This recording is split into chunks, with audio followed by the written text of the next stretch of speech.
desse mês da Bíblia, seria bom nós criarmos o costume, a partir desse mês da Bíblia, como gesto concreto do mês da Bíblia, criássemos o hábito de todos os dias, não importa o horário, nós escolhermos um trechinho da Bíblia, pode ser lá um livro que a gente quiser, do capítulo tal, um versículo que seja, e a gente meditasse sobre aquele versículo e procurássemos aplicá-lo na nossa vida, tirarmos dele um proveito espiritual para nós. E é isso que a igreja quer com esse mês da Bíblia, que nós possamos dar mais atenção à palavra de Deus.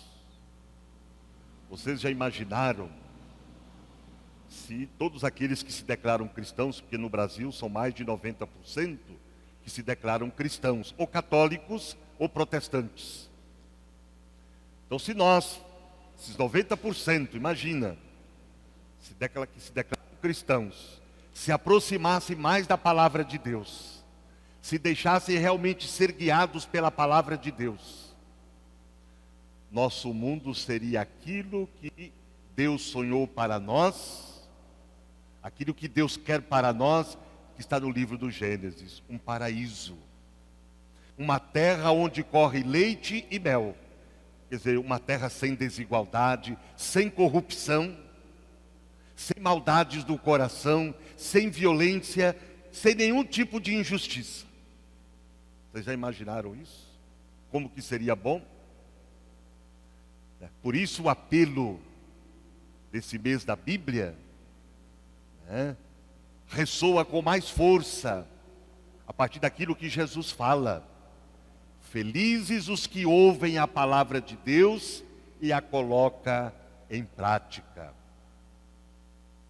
Portanto, é sinal de sabedoria acolher a palavra de Deus na vida, no coração, viver de acordo com a palavra de Deus. E neste mês também, no mês de setembro, se promove aí a campanha de prevenção contra o suicídio. E é importante nós sermos solidários com essa campanha, nós apoiarmos esta campanha, porque é em favor da vida. Suicídio é uma realidade que está aí, talvez a gente não é nem divulgado, os casos que acontecem. Nós sabemos que 32 pessoas diariamente aqui no Brasil dão fim à sua vida, cometem suicídio. E infelizmente a maioria são jovens. É claro que não importa a idade, porque toda vida é vida, toda vida conta. Não é? Então é importante nós apoiarmos esta campanha. O mês amarelo. E por que a cor amarela? Um adolescente jovem já, lá nos Estados Unidos, chamado Mickey, era conhecido por sua personalidade caridosa e habilidade mecânica, com a qual restaurou uma Mustang, um carro 68, e o pintou de amarelo. Porém, infelizmente, em 1994, cometeu suicídio aos seus 17 anos. No dia de seu funeral, havia uma cesta de cartões e fitas amarelas presas a ele para quem quisesse pegar. E havia nessas cestas, com fitas amarelas, uma mensagem: se você precisar, peça ajuda. E aí, os cartões se espalharam pelos Estados Unidos e deram início a uma série de pedidos e ajudas e ligações. Assim, a fita amarela foi escolhida como símbolo da campanha para incentivar as pessoas com pensamentos de morte a pedirem ajuda. Então, se alguém pedir ajuda, vamos dar. Aliás, o lema do mês da Bíblia é esse, né? Estenda a mão para o seu irmão que precisa de você. Então, se alguém pedir ajuda, vamos acolher de maneira fraterna, caridosa e misericordiosa, sem julgamentos, sem condenações, sem preconceitos. Como nós já falamos, depressão não é frescura, depressão não é falta de Deus. Então, as pessoas que nos procuram, elas devem encontrar em nós, como diz o Papa Francisco, um oásis de misericórdia. Então vamos apoiar sim essa campanha. E se alguém precisar de ajuda, não vamos negar. Vamos ser humanos, vamos ser irmãos e irmãs.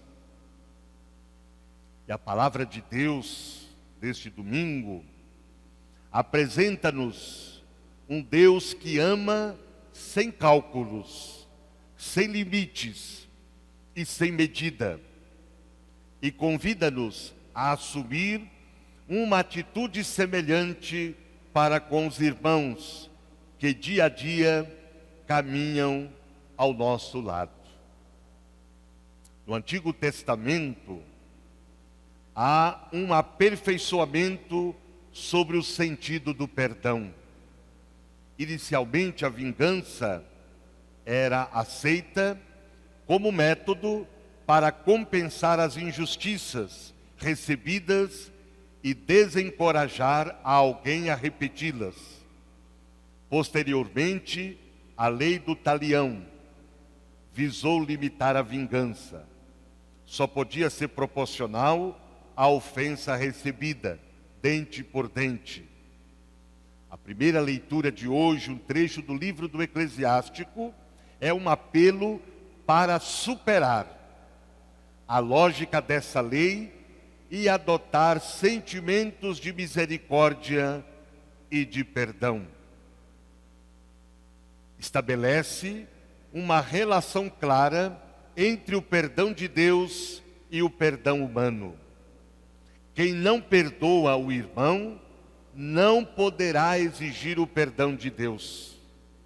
E a felicidade do ser humano não está em cultivar sentimentos de ódio e de rancor, mas sim em cultivar sentimentos de perdão e de misericórdia.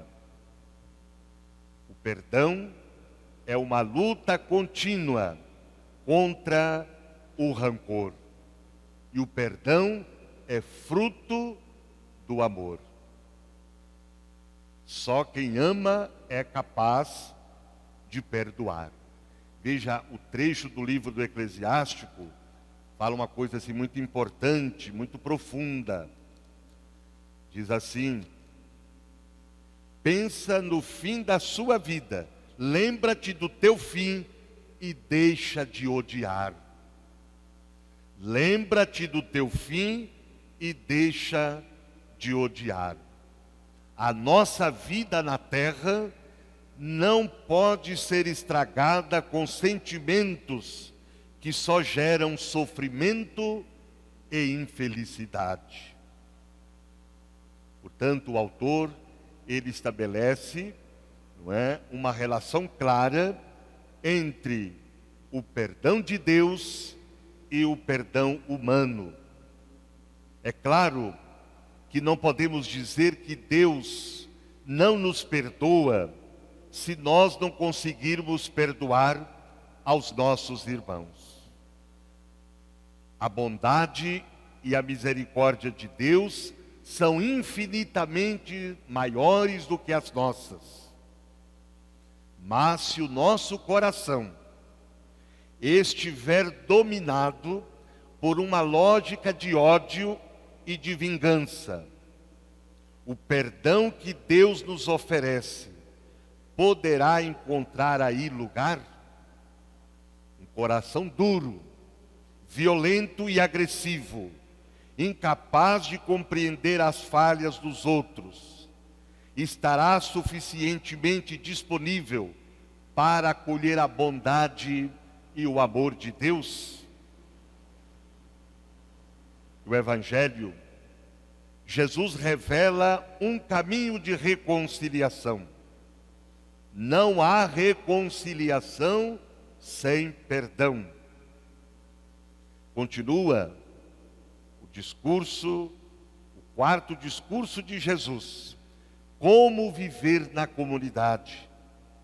Já vimos domingo passado a correção fraterna. Hoje veremos o perdão fraterno. Pedro consulta Jesus sobre os limites do perdão. Quantas vezes devemos perdoar? Segundo a tradição, 2, 3 ou 4 vezes no máximo. Pedro propõe até 7. Jesus responde: não te digo até 7 vezes 7, mas até 70 vezes 7. Isto é, sempre e todos, um perdão sem limites, inclusive aos inimigos que os judeus não incluíam. Aí está a novidade de Jesus. O perdão é para todos, até para os meus inimigos. O perdão não deve ficar na quantidade, mas na qualidade de coração. Deve ser sincero, verdadeiro. E Jesus ilustra o seu pensamento com uma parábola. O empregado que devia uma fortuna imensa e por compaixão foi perdoado. Em seguida, ele, sem compaixão, se recusa a perdoar um companheiro que lhe devia uma quantia irrisória. Paga o que me deves. E ele diz: dá-me um prazo e eu te pagarei. E ele não quis nem saber. O rei indignado o castiga severamente. E Jesus conclui dizendo: assim agirá meu Pai com quem não perdoar seu irmão de todo o coração. A parábola é uma catequese sobre a misericórdia de Deus. Mostra como, na perspectiva de Deus, o perdão é sem limites, total e absoluto. Depois, convida-nos a analisar as nossas atitudes para com os irmãos que erram. Somos convidados a descobrir a lógica de Deus e deixarmos que a mesma lógica de perdão e de misericórdia sem limites e sem medida marque a nossa relação com os irmãos. Na comunidade cristã deve funcionar a lógica do perdão ilimitado. Se essa é a lógica de Deus, terá de ser a nossa lógica também. Se o nosso coração não bater segundo a lógica do perdão, não terá lugar para acolher a misericórdia, a bondade e o amor de Deus. Deus nos perdoa na mesma medida com que nós perdoamos. O perdão ajuda a romper o círculo vicioso do ódio e da vingança.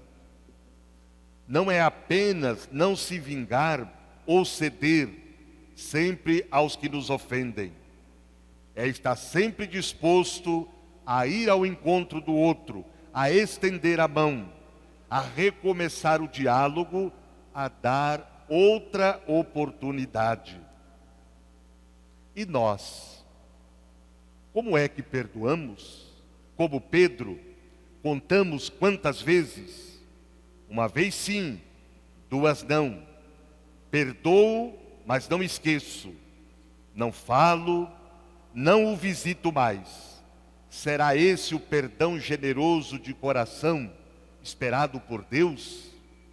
Ah, mas ele aprontou tanto, ele fez coisa absurda que não tem. Tá, mas eu também faço. Vocês veem como é que é? Aí eu não perdoo aquela pessoa porque ela aprontou comigo. E nós quantas vezes aprontamos? E nós quantas vezes erramos? Né? A questão é que muitas vezes nós achamos que somente os outros é que erram. Nós às vezes só vemos os pecados dos outros, os defeitos dos outros, os erros dos outros, as faltas dos outros, e não vemos as nossas. Por isso que Jesus diz, né? Antes de enxergar os erros dos outros, que procuremos ver a trave que está na nossa frente, a trave que está no nosso olho. Por isso nós somos convidados a fazer a experiência do perdão. Então esta parábola quer mostrar a abundância do perdão ilimitado de Deus e alertar para a dificuldade que nós temos de praticar o perdão. Por mais difícil que seja praticar o perdão, ele é indispensável. Sem o perdão ilimitado e generoso, não há seguimento de Jesus, não há comunidade cristã e tampouco há uma relação autêntica com Deus. Então nós não podemos fazer parte daquele grupo das pessoas que disseminam ódio, rancor e vingança. Nós temos que fazer parte daqueles que disseminam o perdão e a misericórdia. Nós temos que entrar na lógica de Deus. Papa Francisco usa muito essa expressão: nós não somos mundanos. Nós não temos que seguir o espírito do mundo, porque nós somos seguidores de Jesus. Então nós temos que seguir o espírito de Cristo. Por isso São Paulo, na carta aos Filipenses, vai dizer que entre nós deve haver os mesmos sentimentos de Cristo. Então, quantas guerras, quantos sofrimentos poderiam ser evitados se o perdão e a misericórdia fossem o estilo de nossa vida.